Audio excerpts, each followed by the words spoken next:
Question number 7 है, चंद्रमा का व्यास पृथ्वी के व्यास का लगभग 1/4 है। इन दोनों के पृष्ठीय क्षेत्रफलों का अनुपात ज्ञात कीजिए।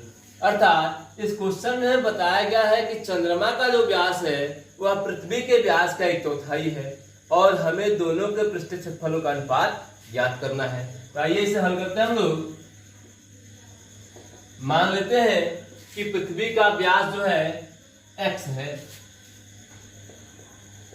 माना कि पृथ्वी का व्यास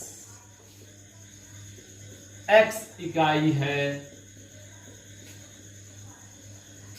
इसलिए चंद्रमा का व्यास बराबर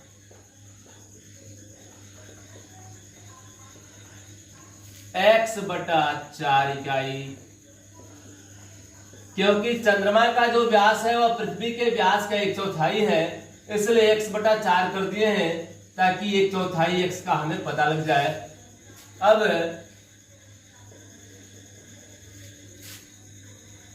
पृथ्वी की त्रिज्या बराबर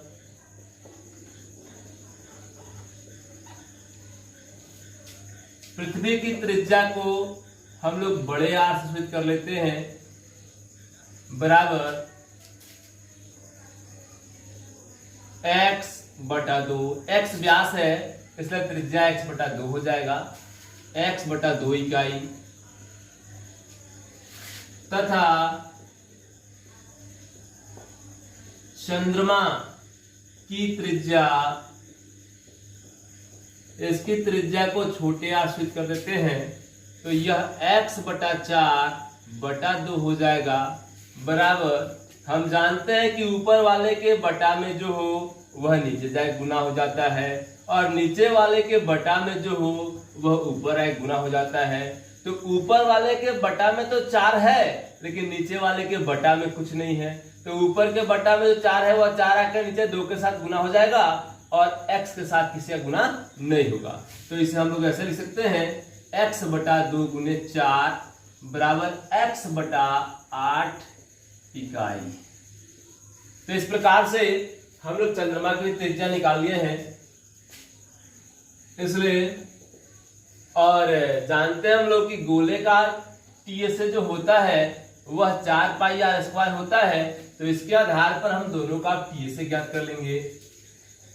पृथ्वी का TSA बराबर 4πr² यानी गुने x/2 गुने x/2।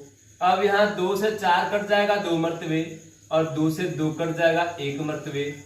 1 से किसी भी चीज में गुना करते हैं तो उसके मान में कोई फर्क नहीं पड़ता है, इसलिए इनको गुना करेंगे तो πx² हो जाएगा, इतना वर्ग इकाई।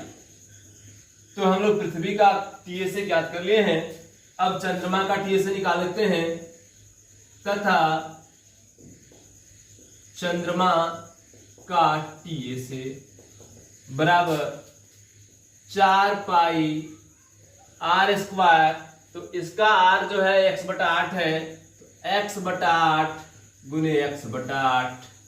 तो इस 4 से 8 कट जाएगा 2 मर्तबे, बराबर πx²/8 दूनी 16 हो जाएगा वर्ग इकाई। इस प्रकार से हम लोग पृथ्वी और चंद्रमा दोनों का पृष्ठीय क्षेत्रफल ज्ञात कर लिए हैं। अब इसका अनुपात ज्ञात करना है, इसलिए दोनों के पृष्ठीय क्षेत्रफलों का अनुपात बराबर जब दोनों के पृष्ठीय क्षेत्रफलों का अनुपात हम यहां निकालेंगे तो क्वेश्चन में जिसकी चर्चा पहले की गई है उसका पृष्ठीय क्षेत्रफल ऊपर रखेंगे और जिसकी चर्चा बाद में की गई है उसका पृष्ठीय क्षेत्रफल नीचे रखेंगे। तो इसमें पहले चंद्रमा की चर्चा की गई है और बाद में पृथ्वी की चर्चा की गई है, इसलिए चंद्रमा का पृष्ठीय क्षेत्रफल हम लोग ऊपर रखेंगे और पृथ्वी का पृष्ठीय क्षेत्रफल नीचे कर देंगे। तो यह हो जाएगा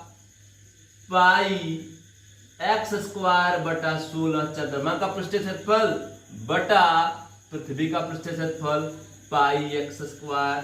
चूंकि जानते हैं हम लोग कि ऊपर वाले के बटा में जो होता है वह नीचे जाए गुना में हो जाता है, और नीचे वाले के बटा में जो होता है वह ऊपर आए गुना में हो जाता है।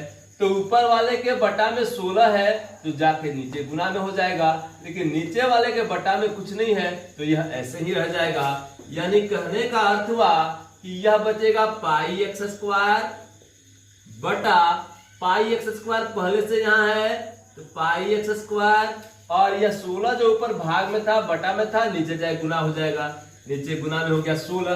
तो पाई एक्स स्क्वायर से पाई एक्स स्क्वायर एक बार तो कट गया, बराबर 1/16 बचा, जिसे हम 1:16 लिख सकते हैं।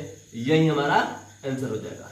अर्थात चंद्रमा और पृथ्वी के पृष्ठीय क्षेत्रफलों का अनुपात 1:16 होगा। इस प्रकार क्वेश्चन नंबर 7 कंप्लीट।